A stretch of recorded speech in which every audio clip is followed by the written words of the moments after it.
Est-ce que vous en avez marre d'être pauvre? Assez des fins de mois difficiles où vous comptez le moindre euro pour tenir jusqu'au 31. Vous cherchez comment devenir riche, mais vous ne savez pas par quoi commencer.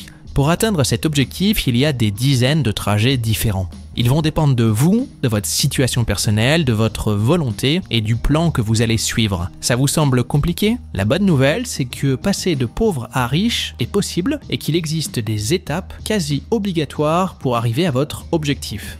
Dans une histoire, il y a toujours un début, un milieu et une fin. En matière de finances et d'indépendance financière, c'est exactement la même chose. Si vous ne placez pas les éléments qui vont vous apporter de la richesse dans le bon ordre, vous n'arriverez pas à atteindre votre liberté financière. En d'autres termes, si vous n'avez pas de plan, vous risquez de vous perdre facilement. Voici donc les 10 étapes afin de passer de pauvre à riche. Avant de commencer, je vous rappelle que j'ai mis à votre disposition des ressources gratuites pour vous aider à mieux gérer vos finances personnelles et commencer à investir. Vous avez accès à un tableau de gestion de votre budget personnel, une liste des meilleurs ETF pour investir sur PEA et encore plein d'autres documents. Vous pouvez les télécharger gratuitement dans la description de la vidéo, il vous suffit de renseigner votre adresse email. Étape numéro 1, avoir un objectif. Cela peut paraître idiot à dire, mais pourtant peu de personnes passent par la phase de définition des objectifs.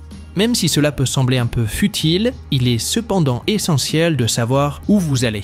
Alors, pensez d'abord à ce que vous désirez atteindre. Qu'est-ce que vous souhaitez concrètement? Et ne vous limitez pas à « je veux être riche » ou « je veux devenir millionnaire », car c'est un objectif trop général et trop flou. Au contraire, essayez de le définir de façon précise. Cela peut être un salaire mensuel à atteindre, une rente ou un capital à obtenir, ou un autre objectif. Mais votre objectif doit être réaliste. Après, durant votre cheminement, il pourra être réajusté ou revu. Parallèlement, posez-vous également la question du pourquoi vous voulez atteindre ces objectifs. Étape numéro 2, faire un état des lieux financiers. Connaître sa destination ne suffit pas. Pour passer de pauvre à riche, il faut réaliser un état des lieux financiers. Il va vous permettre de voir exactement où vous en êtes, ce que vous avez et vous permettre d'évaluer le chemin à parcourir. Faire un point sur ses propres finances est donc la première étape permettant de reprendre en main son autonomie financière et donc de mieux gérer son argent. Avant de se demander comment devenir riche rapidement, apprenez d'abord comment reprendre en main vos finances personnelles. Étape numéro 3, éliminez les dettes.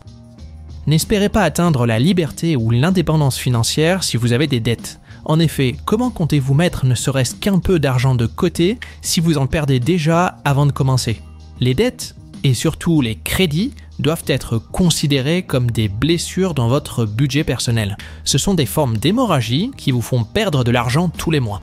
Tous vos crédits doivent disparaître afin d'avoir un budget de départ le plus clair possible. Assainir ses finances est l'étape indispensable pour bien démarrer votre voyage vers la richesse. Sinon, ce serait comme vouloir faire le tour du monde avec un véhicule dont le réservoir est percé. Étape numéro 4, gagner suffisamment pour couvrir vos dépenses. Une fois les crédits éliminés, vous devez faire en sorte que ce que vous gagnez couvre l'ensemble de vos dépenses. Cette étape passe par l'adaptation de son mode de vie à ses revenus. Il ne s'agit donc pas de chercher à être opulent, mais déjà à mener une vie décente avec des revenus qui vous permettent de vous loger, de vous nourrir, de vous habiller, bref, de remplir les besoins de base à votre existence. En effet, beaucoup de gens vivent au-dessus de leurs moyens et ne peuvent tout simplement pas développer leur patrimoine car l'argent qu'ils gagnent sert avant tout à payer du superflu. Cette étape numéro 4 est donc une phase transitoire qui met l'accent sur le contrôle des dépenses afin de vous amener peu à peu à dépenser moins que ce que vous gagnez.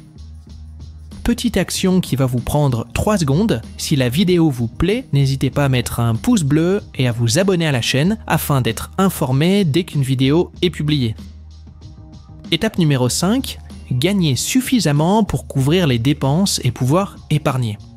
Dès que l'on arrive à dépenser moins que ce que l'on gagne, l'argent en surplus est mis de côté. Économiser de l'argent va vous permettre de lancer la phase d'épargne personnelle, c'est-à-dire mettre en place des réserves d'argent dédiées à des objectifs financiers précis. Même si vous épargnez peu, par faute de moyens, le plus important est de le faire régulièrement. À partir de ce moment, la machine est lancée et le temps ainsi que la régularité travailleront en votre faveur. Si vous voulez en savoir plus sur cette étape, je vous conseille d'aller voir la vidéo qui s'affiche actuellement en haut à droite de votre écran. Étape numéro 6, augmenter ses revenus grâce à l'investissement. L'étape numéro 5 correspond globalement à ce que font la plupart des gens. Ils travaillent pour avoir de quoi vivre et mettre de côté ce qu'ils ont en surplus. À la limite, il faut un peu fructifier ce surplus en plaçant une partie de leurs économies sur un livret A. Pourtant, même si la démarche peut sembler louable, elle est totalement insuffisante pour passer de pauvre à riche. Le problème vient essentiellement du fait qu'ils se limitent à cette action et vont rarement plus loin dans l'investissement. Si l'indépendance financière est votre objectif, alors il vous faut continuer la route. Et là, il n'y a pas 36 000 possibilités. Il faut augmenter vos revenus et donc investir. Devenir un vrai investisseur, c'est avant tout utiliser une partie de votre argent ou celui de votre banque pour en gagner beaucoup plus. Étape numéro 7. Les investissements couvrent vos dépenses de base. À partir du moment où vous entrez dans l'étape 6, l'objectif est d'atteindre le plus rapidement possible cette étape numéro 7, c'est-à-dire le moment où vous commencez à véritablement toucher le fruit de vos efforts. Évidemment, tout cela ne va pas se faire d'un seul coup, mais par petites étapes intermédiaires dont l'aboutissement sera que le montant des intérêts, les loyers, les bénéfices ou les dividendes vous rapportent au moins l'équivalent de vos dépenses personnelles de base. À ce stade, à vous d'établir également un véritable programme d'éducation financière qui vous permettra de maximiser vos investissements et ainsi atteindre cette première étape de sécurité financière. Étape numéro 8, les gains de vos investissements rapportent l'équivalent d'un salaire. Que ce soit par la consolidation de vos investissements boursiers ou locatifs, une diversification des placements ou encore par le développement d'une activité annexe, l'étape numéro 8 est la suite logique de la phase précédente. La seule différence étant que si vous travaillez encore pour quelqu'un d'autre, vous pourriez désormais démissionner et vivre du revenu de vos activités. En d'autres termes, vous fonctionnez maintenant en totale autonomie financière. Et c'est la situation rêvée de la plupart d'entre nous. Cependant, en conservant votre emploi et donc votre salaire, vous accélérez le processus. Dans les faits, vous êtes en train de passer de pauvre à riche, puisque à ce stade, vous touchez l'équivalent de 2 salaires, celui de votre emploi et celui provenant des gains d'investissement. Étape numéro 9. Les gains d'investissement couvrent vos dépenses, mais augmentent aussi votre épargne. C'est l'étape maîtresse de votre développement financier, car si vous l'atteignez, vous entrerez alors sur l'autoroute de la richesse. C'est celle qui correspond le mieux à l'expression « l'argent appelle l'argent ». En effet, à ce stade, ce sont maintenant vos investissements qui couvrent l'ensemble de vos besoins, mais avec une marge suffisamment importante pour pouvoir aussi vous permettre d'épargner et d'investir plus. L'argent que vos investissements vous rapportent vous permet à son tour d'en gagner encore plus. À ce niveau, l'autonomie est donc totale et complète. Il ne vous reste plus qu'un seul choix à faire, déterminer à quel moment vous allez passer à la dernière étape. Étape numéro 10, profitez. C'est probablement une des étapes que l'on préfère. À ce stade, le produit de vos investissements vous rapporte suffisamment pour couvrir l'ensemble de vos dépenses et même de votre budget.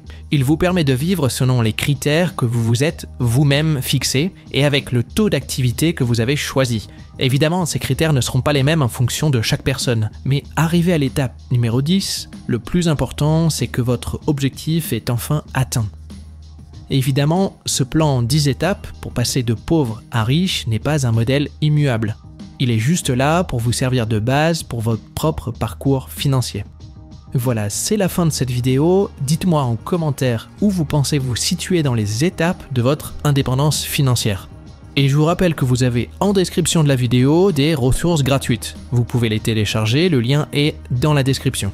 Et si cette vidéo vous a plu, n'hésitez pas à mettre un pouce bleu et à vous abonner à la chaîne.